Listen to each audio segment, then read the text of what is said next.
Yesterday's events were appalling, disgraceful, and depressing.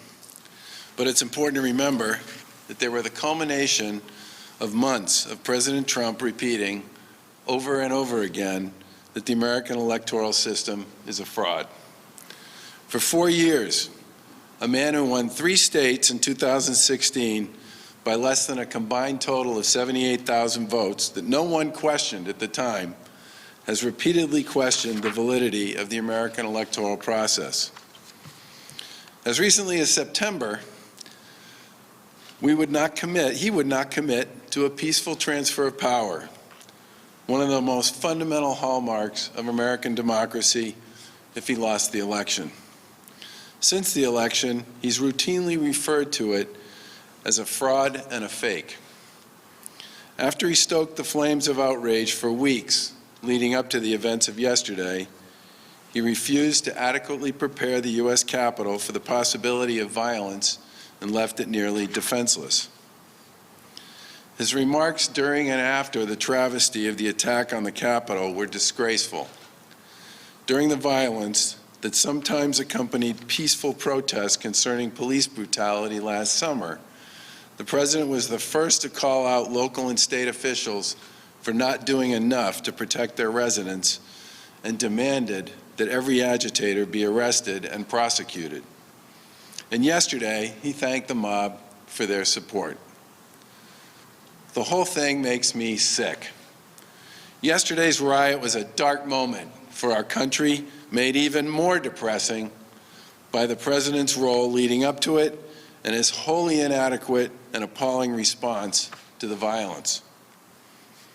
Almost as ridiculous, on the same day, at virtually the same time, a handful of elected officials, egged on by their Republican president, attempted to use fully unconstitutional means to reverse the will of millions of Americans who voted in last year's election. To no one's surprise, their efforts failed. And in the light of yesterday's events, the brazenly political nature of their actions was laid bare for all to see. When I was asked back in September about the President's reluctance to say he would step down if he lost the election, I said at the time that the U.S. electoral system and the thousands of elected and appointed state and local officials who oversee our elections and appoint our electors would do the right thing. And they did. The most powerful office in the free world, when used for an illegitimate purpose, is no match for the democratic process. Congress reconvened last night and did the job millions of Americans empowered them to do. That's because Americans' democratic process and our peaceful transition of power that follows elections, whether we like the results or not, is much more powerful than any one person. I despise much of what our politics, often amplified by social media platforms, has become. Too many people in public life now associate disagreements with character flaws and use that message to engage and enrage their supporters. This has to stop. Disagreements are just that. Disagreements. The Lieutenant Governor and I work with our colleagues in the legislature on many issues that are difficult and emotional, where there are many disagreements. But we stick to the issues, we don't name call, and more often than not, we get something done, without the kind of vitriol that constantly spills forth from the halls of Washington.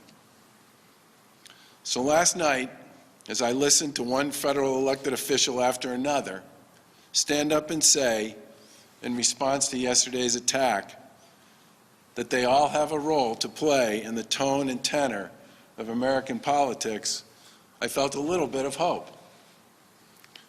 We're still dealing with a deadly pandemic and an underperforming economy that's come with it.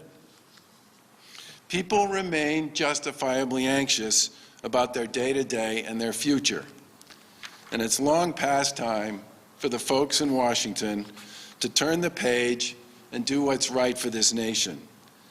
Let's hope they meant what they said last night. I sure do.